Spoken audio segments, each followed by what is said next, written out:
Welcome, ghouls and goblins, to the Slasher Club podcast on Dopeish Media, where we talk all things horror. I am your host, who loves all things horror, Chris, and I'm here with the Queen of Darkness herself, Nilda. If you don't know what this podcast is, I'll explain it real quick. We talk about all things horror. We give movie reviews. In this new iteration, we do a couple more things now. Like, we'll give you a slash of the week, which is basically the best kill that we've seen from the movies that we're going to review. And a new segment called What's in the Crypt? What's in the Crypt? Where we show you items of horror value that we value and that you can find online if you want them yourself. On this episode, we are going to dive into a trilogy and a movie that is so well done for the times that we are in that we just had to review it. It's Host and the Fear Street Trilogy. Woohoo! Now, before we dive into that stuff, if you guys don't know us, we're going to explain ourselves a little bit. If you know me, you see me on the channel, Heroes and Villains, obviously the Dopeish podcast. But for the first time, we have Nilda here, who, if you're coming from her channel, you probably know her. Her channel is Appetite for Collectibles, where she goes and searches for people's collections and also dives into toy collecting as well. Nilda, tell the people why you love horror. I just love watching people getting killed. That sounds so sadistic for me to say, but that's what it is. I love being scared. It brings such excitement out of me. I love having goosebumps on my arms, and I love being petrified when I go to sleep, thinking that there's somebody watching me, like the song. Okay, so what would be your favorite horror movie? The Exorcist. Can you quote it front to back? From the scenes of when she turns into Reagan, well, as she turns into the devil until the very end, yes, I can. All right, that's awesome. For me, you know what? It's a newer one because I just seen it, but I think Trick or Treat. I just love that movie. That's my second favorite horror film. I literally just saw it the other day, and all because of me. Yeah, she showed it to me. I thought I'd seen it before, but I didn't, and now I want everything of Trick or Treat. And I wish they make a sequel. Hopefully they will. Probably not, but that's fine. That's cool. Like I said, on this episode, we're talking about Fear Street and Host. We're going to get into Fear Street first. And then we're going to dive into a small discussion about whether teen horror can really be scary. Because, adult people, adult horror is fine. Like, you get jump scares and stuff like that. But sometimes with the teen horror, it can get a little mixed, or, we'll have our opinions. And then after that, we have What's in the Crypt, which is basically, since it was Friday the 13th, we have a little Friday the 13th theme. So Just realized that. Yeah, we do. Yeah, so basically, let's dive into the movie review.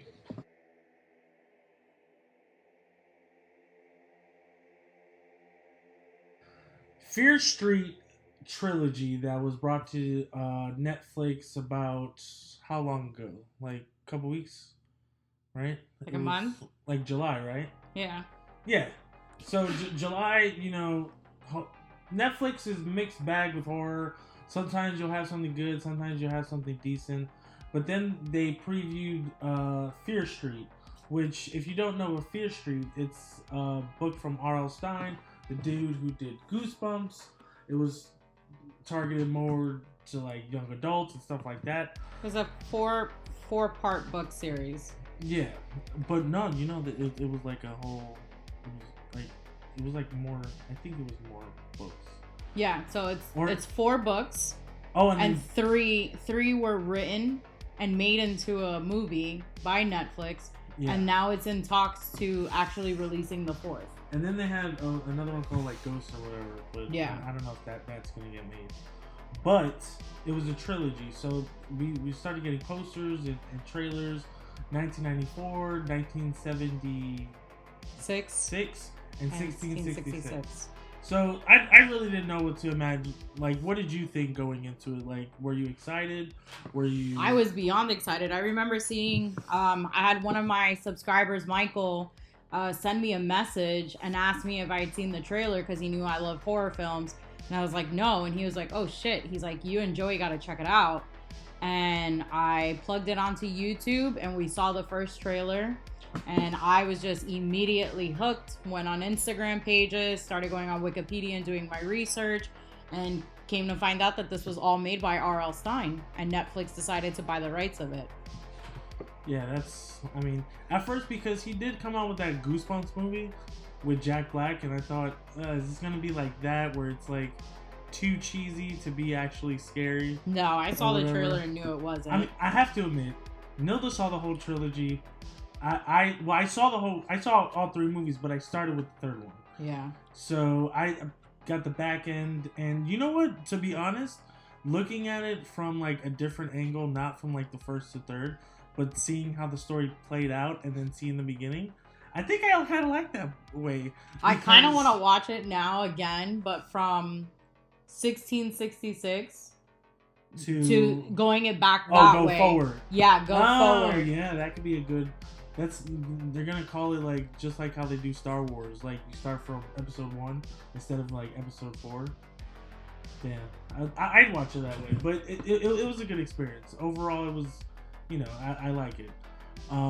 What's like from all three movies together, like an overall experience of the movies? How can you explain how they are and like how you felt watching them?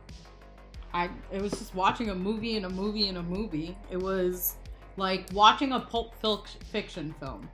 So it was like, it was. Yeah. It was like every movie tied together, and it all was just one related to one storyline, and it was just finding out, what happened to this girl and what caused this whole entire town to be cursed. And then you get to have everything broken down, and you find out that if it wasn't for this wouldn't have happened. And because of this happened. So it was just a mixture of just loving how all three stories blended together. And plus, I got scared like a whole bunch of times from all the kills. Yeah, no lie. They had some good stuff in there horror-wise that was creepy and suspenseful, which I liked. Plus, it tied to like other horror films. Like, you got certain characters that look like other characters from vintage horror movies we had seen in the past. Yeah, like basically, okay, so like each movie in itself takes a horror trope, right? So the first one, 1994, if you love Scream, if you love those slasher movies like Halloween, that's gonna be your movie to go to. The second one is more like a camp. Like sleepaway camp. Like sleepaway. What was that little something? Little Devils. I know they filmed in the same place as the 1976 one. What is it? Little something. It's a horror movie. But also, fun fact: the 1976 they had a scene where they shot was the same place that they shot Friday the 13th Part 5. Yeah. So yeah, the second one's more like Sleepaway Camp meets like Friday the 13th, and then you have the third one, which is more like The Witch or like. It was like The Witch meets The Crucible meets oh my god, an American horse. It's something where it's in Connecticut and it's pilgrims being haunted. Oh, the Roanoke.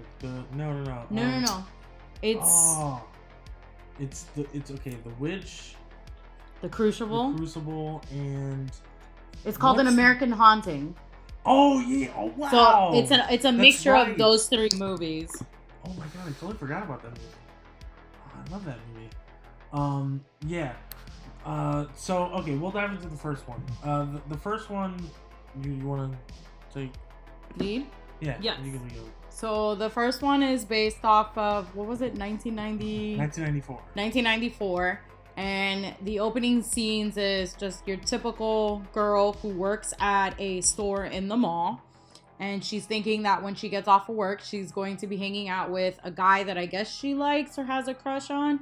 And she starts noticing that some weird stuff is going on in her town mall.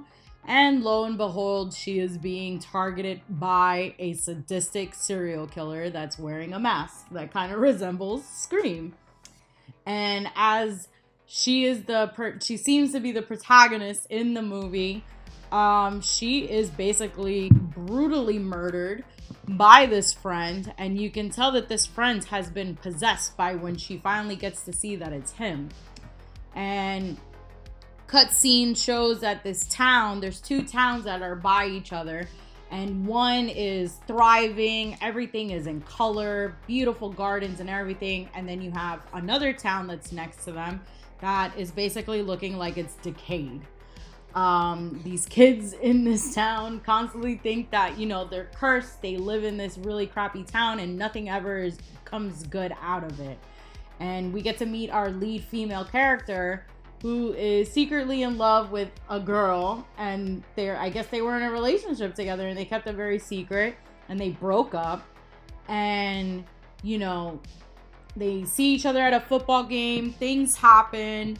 And as they're riding in the car, as they're going back to their schools, the other lead character, which is the blonde, she's in a car with her football boyfriend as they're chasing the other shady, like the bad side shady kids. Yeah. And they start antagonizing them, and, one thing leads to another. There's a massive school crash. And once that school crash happens, it basically kind of activates all the evil stuff that ever happens inside of a forest. And our second lead female character is now getting somewhat slowly of a possession from the main ghoul of the show, of the movie, who is basically haunting this whole entire town. Now, as things start getting weird, you start noticing that things are going crazy in the town. Mysterious people that from the supernatural are showing up. And, they start noticing that things are leading up to this character who's basically been terrorizing this town since the pilgrimage. But I have to say, the first one was great. I loved seeing all the crazy stuff that went on to it. The little kid is the little kid was my favorite. That's one of the main characters' brother. That was yeah, cool. He's on AOL just having conversations with a girl, and they're just talking about how, the town was cursed and their conspiracy theories based on the whole entire town. But he was the smartest character in that whole entire movie. Yeah, it was. Yeah, that definitely had. I think the first one was my favorite because it was a character developing movie. Because there's things in the third one that we'll talk about that I feel kind of like, because this one was part 1 and number 3 could be considered like 1994 part 2. Because this movie was a full movie, and then the third one was, I feel like, but yeah. The chick, what's her name? From Trinkets. She was good in here. Dina. Her brother, she's Dina, and her brother is Josh. Yeah, there you go. They were good actors. They seemed believable. The spookiness of, like, you being killed by somebody was there. It wasn't. I liked it because it wasn't cheesy at all. It wasn't like. It wasn't a typical kids, like. It wasn't like Goosebumps. Like. Yeah. It wasn't cheesy. Seeing Jack Black in Goosebumps and it not being super ghoulish and like crazy, I didn't like it. But this was it. I actually was scared. But also, it wasn't like. Stranger Things takes like. Sometimes I feel like Stranger Things could be a little loose when it comes to being scared because it's meant to do that. This one, since it was just strictly horror and not themed like in the supernatural too much, like it just focused on a killer, but it had like tropes of like a Stranger Things. I enjoyed it a lot. Yeah, I would say I agree with you on that one. The first one was my favorite, and then the third one would be my second favorite. Yeah, so at the end of the movie, there's a little tease for the next one. That's how all of these work. And it teases you for 1976. I don't know. It's a little hard to say which one's like my second favorite because I do like the witch aspect of the third one, but I'll say in a little bit why I just don't. So I feel like these three films kind of were like Harry Potter. In the beginning, it's very cheesy and it's starting to get dark. And then you watch the second one, it's getting a lot darker, meaning like kills and how everything goes. And then the third one, it's like full punch, scary and very dark. Because the third one was completely dark with the Reverend and everything. So the second one, 1976. Tell them what it's about. So 1976 starts off with second protagonist's story. She talks about what happened in 76 where her and her sister were in basically a sleepaway camp with a whole bunch of kids. And the movie kind of like makes you think like you're watching Friday the 13th. And in the movie, you get to meet two sisters. One is biggest tomboy, constantly getting into fights. And then the other one is the super girly, good Christian, has a boyfriend, but doesn't, want him touching her. Girl. In the movie, you get to see how different they are, but how very much alike they are. And you start noticing that in the camp, there's already some weirdness going on. And in one scene, they actually went to go check on one of the nurse aides in the camp, and she is basically possessed and tries to murder one of the kids. And as she's being sent away, they start noticing more stranger things are going on, and that basically activates one of the killers that kind of looks like Jason from Friday the 13th Part 2, where he's got a bag over his head. And basically, the whole getup of his outfit was basically Jason from Part 2. I will have to say, out of the three films, this film was probably my ultimate favorite in kills, besides the first one. This one was more like real. It was in your face. And like, even the sound of them getting killed was, I think, different. Yeah, and then that shit was like whoever was the, whoever scored that soundtrack, the sound design was intense because I was legitimately scared. It made me think to myself, like, dude, I would never put my kids in a sleepaway camp out in the woods because you would never know what the hell is going to happen. Because of this movie and even the Friday the 13th, I would never do that. Yeah, I would never go stay in a camp. You're going to stay home for the duration of the summer. You're not going anywhere. Yeah, my kids will never go to any form of summer school or summer camp. Yeah, this one probably had the best kills for sure, because even the third one there was only, her hand and herself. But and then the third one, 1666, basically, what's her name? Dina, right? Dina touches the hand of Sarah Fierce, and she goes back to 1666 and becomes her. And basically, it goes from her living her life where she has to live a lie, as well as, because Dina likes a girl and Sarah liked a girl. So, back in those times, it was like frowned upon. It was so frowned upon they thought you were a witch, and that's basically what the story unfolded towards. Halfway, half of the movie for 1666 is you're in that time, and then the other half is the second part of 1994, and that's where I don't like the movie as much, because because they sacrificed the story for 1666 so that way they could tell the ending of 1994. So I feel like it kind of sucks, because I kind of wish it would have just dragged it out a little bit more, maybe a little bit more slow burns on the scares.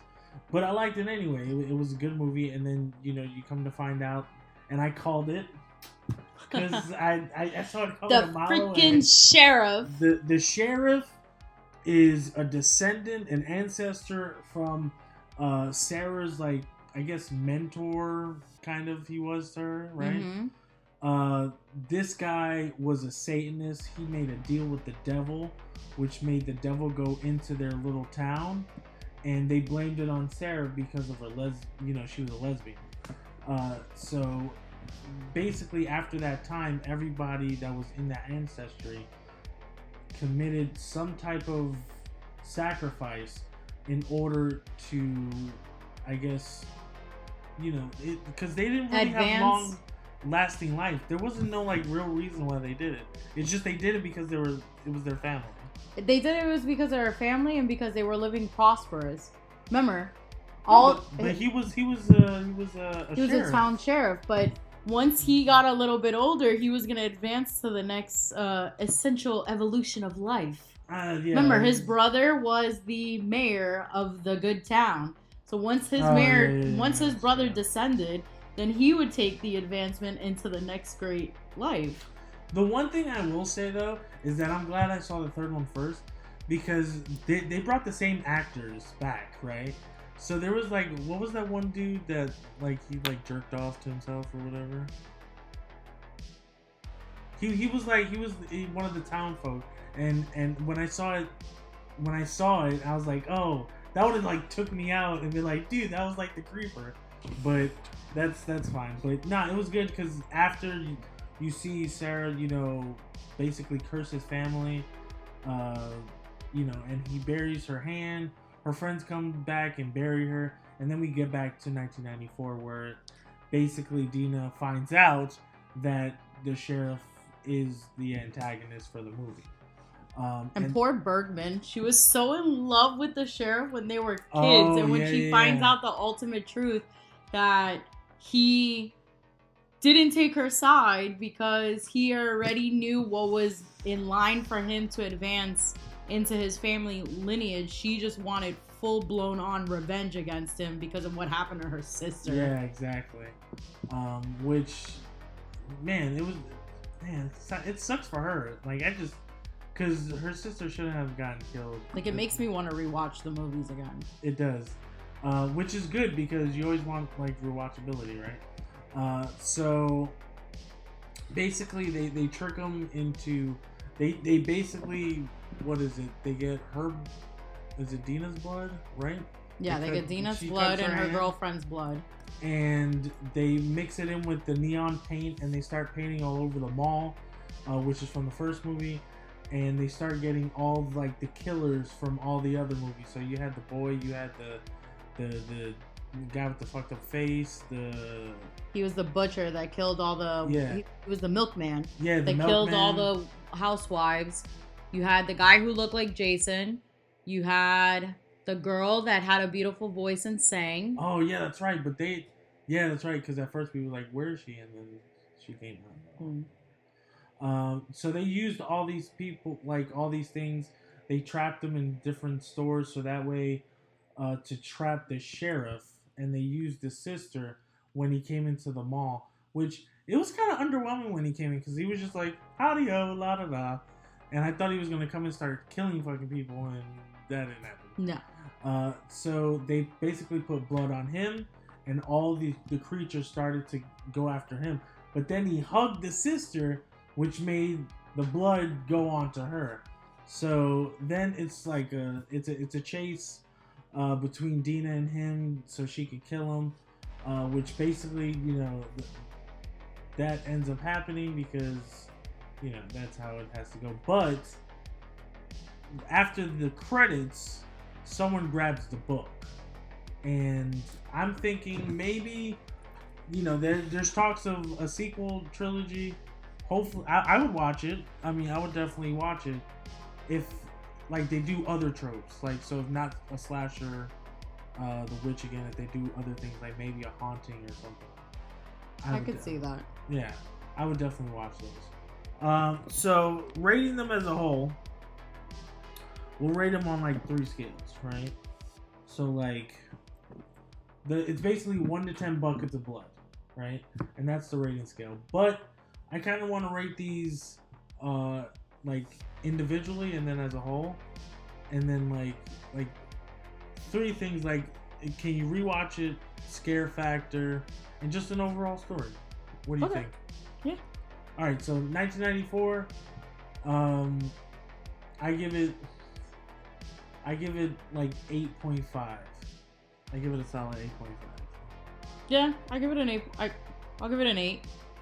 Yeah, because the story was solid. Scary was good, and the real I'd watch it again. I definitely would. 1976. I'm gonna give that's a 6 for me. I'm gonna give it a 6. Wow, that's low. Yeah, because I that was an 8 for me. It has the best kill scene, I think, in my opinion. But I think I don't know. I think I like the 1666 more because I like that stuff. I like playing in that realm. That was an 8 for me. Yeah. I don't know. I just like the movie The Village and all that shit. I love that time period. Such a great film. And then 66. That's a 10. That's a 10 for you. I'm gonna say it's an 8. Not an 8.5. Like I said, I like the first one, and that's a 10 for me. This one, yeah. So if you're available to watch it on Netflix, we definitely highly suggest it. It was a great movie. My only thing that I will say bad about these films, and it has nothing to do with the films. I think whoever decided to drop them in the wrong time. Or maybe we don't know that they're maybe dropping the 4th film on Halloween. But I was hoping that this was dropped during closing, like, you know, when you do 30 days of Halloween. They should have dropped this 3 weeks before Halloween, because then it would have been leading up to it. But we never know. Netflix likes to just randomly drop stuff. So we never know if we might get episode 4 might be dropped on Halloween. It should have dropped in October. Should have dropped in October. That's my only bad thing about Fear Street. You know what? I'll say this. If you're not into horror, but you want to get into it, I think this is like a perfect little treat for you to start with. To start off with, yeah. Like your little starter kit. Like, if you don't know nothing, this has enough in it to, like, if you really like horror, you'll go beyond this. But, like, it's a good thing to start off with. Yeah, so that was the movie review for Fear Street. Now, the next movie we're about to talk about is a little bit older. Host. The one from 2020. Right? 2020. It came out 2020. This movie was awesome in so many ways because it was a fresh, new take on, I would say, like, you know, a ghost movie, because it used Zoom and it used the pandemic against the protagonist in the movie. These group of girls, they get on Zoom, which, mind you, I saw the movie and then I still had to Zoom for work. I was doing this. Wait, was your Zoom daytime or nighttime? Both. They were both. Which, funny enough, I Zoomed with my brother, and I had like a Matrix background and I wanted to show him. And when I did it, something like fell in my room, and I was like, nah, you know, I ain't showing shit. I'm off this call. I'm out. So basically, these group of girls, right? They get this lady who's a medium. They do a wine party. Yeah, they do a wine party, but it's online, right? So everybody remembers during the pandemic, we were all doing Zoom calls, drinking, blah, blah, blah. I know we were doing that a lot. Yeah, I did it with multiple groups of friends. And I basically became a bartender during the pandemic because I tried different drinks. Moscow Mule was the best. Yep. That's the one I tried. So basically, they're drinking, they're having fun. They're like, oh, you know, I have this surprise. This lady who's a medium, she said we could do a seance. Okay, already? No. Over Zoom. Okay, so they're all there. This lady's doing her thing. You know, there's like 6 of them. The 5 girls and this lady, and they're all like quiet. And you're expecting something to happen. Nothing happens. Right? They do the seance. Nothing happens. This lady's like, oh, I got a knock at the door. She goes, right? She walks away. You're like, this is the moment they're going to scare us. Nothing. She comes back. She's like, oh, I have to get off the call, blah, blah, blah. So, basically, or what? Oh, did the girl scare her when she was off? No. She got off the call. One of the girls tried to scare them and didn't work. And then shit starts happening. And there is the one girl who's the main person, and you know, she thinks she can hear stuff, and she goes and checks it out, and you go with her, and it's suspenseful and it's good. When shit starts revving up, it's like full go, and you're like, I don't know where this shit's going. We watched this, and I have to say, we were both screaming and like looking around because we were very scared. We were sitting in the living room, me, Chris, and Joey. We were all watching it. I think we had the lights dimmed. Yeah, we had the lights like turned off. Yeah, and this was like literally like us now going somewhat back to normal to the pandemic, like, you know, from COVID, and just watching this. Yo, you know, we were reliving us doing Zoom calls with each other. Yo, you know, it's a scary movie when Joey was like engaged. Yeah, because usually Joey's never really engaged. Because he's like, oh, that's fake. Yeah, like, he was into He was that like shit. into this, and he was like sitting up and watching it like a little like kid, knowing, you know, like super excited about it. I mean, you do get at the very, very end, you get to see what it is that's haunting these girls. But at the whole time, I mean, you see chairs move. They're using the zoom, you know, direction, the way they move. People fly. Yeah, it was really well done. It's like watching Paranormal Activity for the first time. Yeah, because what Paranormal Activity did for cameras, right, this did for webcam. Which is a new take, because you're always looking for something new. You're always looking for something that could scare you in a different way, and this definitely did. Like, the rewatchability factor on this is, like, high. I would definitely watch this, like, 2 or 3 times. In the dark. No. Yes. Definitely not in the dark. Because I still... Yo, when she's going down that hallway and all the lights turn off, and she just has her little camera, and she's like, dee, dee, dee, I wonder what's over here. No. Well, you're the type of guy that sits there and watches the most craziest horror takes on YouTube. Oh, you mean nukes? Yeah, and you get freaking petrified watching it. I do. I like scary shit. But and you like to watch it in your room by yourself. At night, in the dark, at midnight. I'll probably watch it tonight. Yeah, but you know what? Those... check out Nuke's Top 5 on YouTube if you like ghost stuff. That's more like, oh, is it real or not? This, it just made you think like, man, what, they ruined Zoom forever. I haven't done a Zoom call, I mean, my brother thing, but after that, I didn't do shit. There's no Zooming for me. I did Zoom at work though, but that's different. That was because it has lights. It's not scary. Didn't scare you. So, on a scale of 1 to 10 buckets of blood, I'm going to give this a 10 out of 10. Oh yeah, this is definitely a 10. This movie did more for me than... I don't know. I'm trying to think of the last movie that really, like, got me. It was probably, like, Annabelle 2. Because The Conjuring 3 really didn't.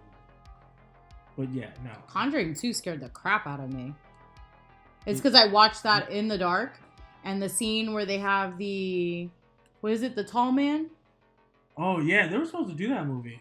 That guy scares me. I probably wouldn't even watch that movie. I would definitely watch. Anything from The Conjuring. Anything that pops out of a tent, I get scared. Oh my god, like Friday the 13th. No, tents like, what is it? The movie I See Dead People?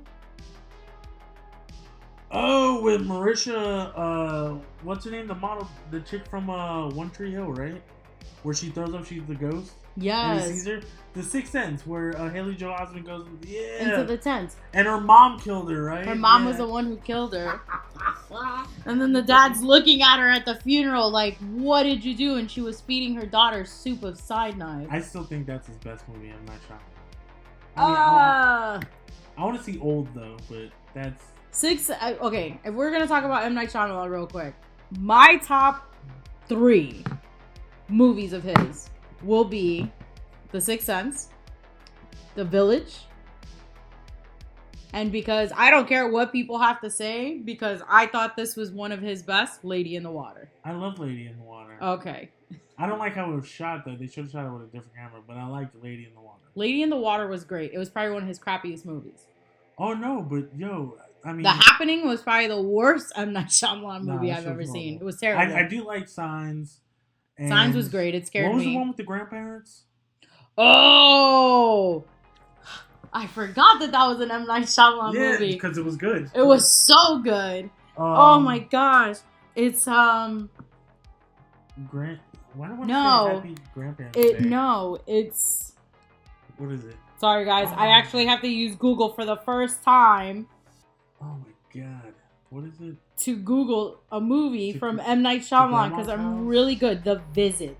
The Visit, yeah. That is probably one of my top 20 favorite scary movies. Yo, and this wasn't even that under the house.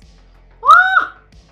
Or like anybody like, get in the oven. If anybody wants like major suspense, it's not even scary. If you want major suspense where you're sitting in your bed or on your table or on your couch and you're gripping something, watch The Visit.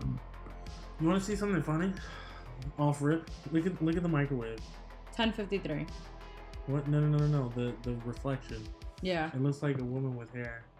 Oh, that's creepy. Since Friday the 13th was a couple of days ago, we're gonna do another movie. Friday the 13th from 2009. I believe it is. I never saw the movie, so on Friday the 13th, me, Nilda, and Joey decided to watch it, and that shit was awesome. When the chick gets knifed in the head and her tits come out, I can watch that over and over. It's so funny and it's so great. But I think, like, hands down, because I love the original 3, so this is like a retelling of it. Man, I think this is like one of my favorite Friday. This might be like up there, because like you kind of felt for him, but he was an asshole. But like he was nice, but he fucking killed people. It was really good. I really enjoyed it. It was a faster version of Jason. This dude ran.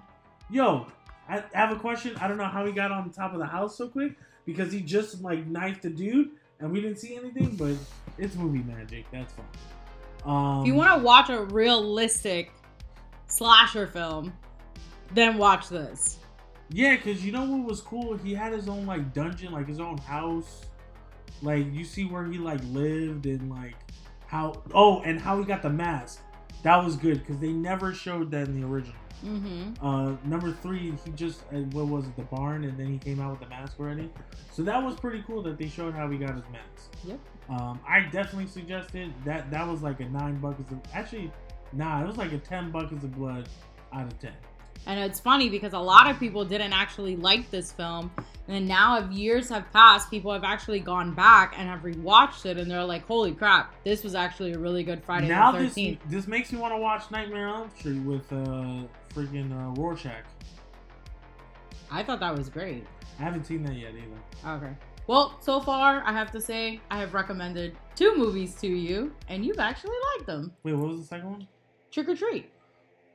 True. No, there's 2 for 2 on the recommendations. Hopefully, I guess you could say you could recommend Nightmare on Elm. I'll watch Nightmare on Elm Street, and then like next week I'll talk about it if I liked it or not, because I'm still skeptical because I don't like the way he looks. So that's it for movie reviews for this week. If you have a suggestion for a horror movie that you might want us to check out, please drop it in the comments. Drop it in the comments below. Also, give us a thumbs up and like. Because this will be a new weekly show that we're gonna try out, and also I really like horror movies and I like talking about them. So plus Halloween is coming up and we're going to Halloween Horror Nights, so yeah, why not? And we might even do like movie reactions. And we're going to Spooky Empire. Yeah, so you know what? If you're in the Orlando area, when is it? Spooky Empire will be October 22nd, 23rd, and 25th. Boom, she got all that information. Boom. And what about Sinister Nights? Sinister Nights. If anybody is in the Miami area, I highly recommend checking out Sinister Nights. It is Miami's first horror convention. And actually, the company that I co-own, we will be one of the main vendors and sponsors for it. So I highly recommend it. We are going to be having vintage horror celebrities on there. So it's going to be people from The Hills Have Eyes, from Sleepaway Camp, from the Cat People. So I highly recommend checking it out. We will be dropping the link below. And also, if you really are a horror fan, and before we get into what's in the crypt, if you want to buy anything that's horror related, you have to check out her store, Joey's store, way back when, in Margate, Florida. It's in the Ace Hardware. In the Ace Hardware Plaza. No, they have a good horror section. If you guys are looking for anything horror, definitely go check them out. This week, we have a new segment called Slash of the Week.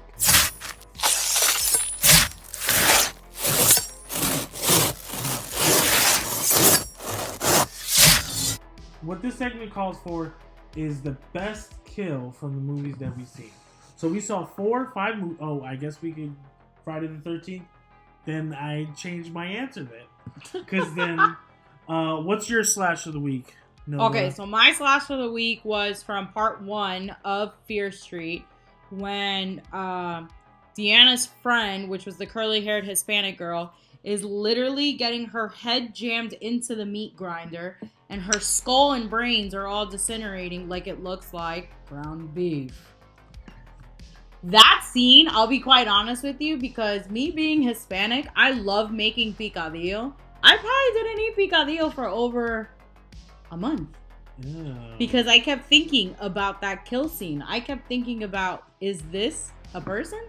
Or is this actually meat? That's disgusting. Yeah. But I love it. This week, my slash of the week, I think it'll be too easy if I said the tits thing, because I already said it again. Now, I'll stick to my first one.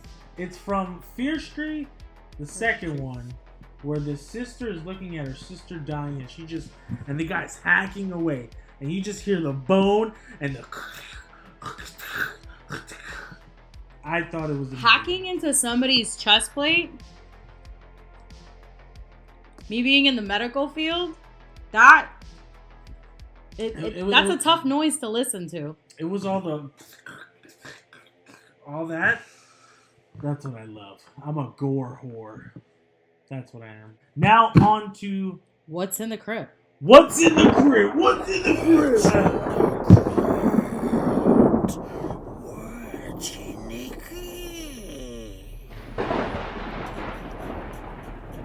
On this segment, we're going to talk about things that we like, horror-related items.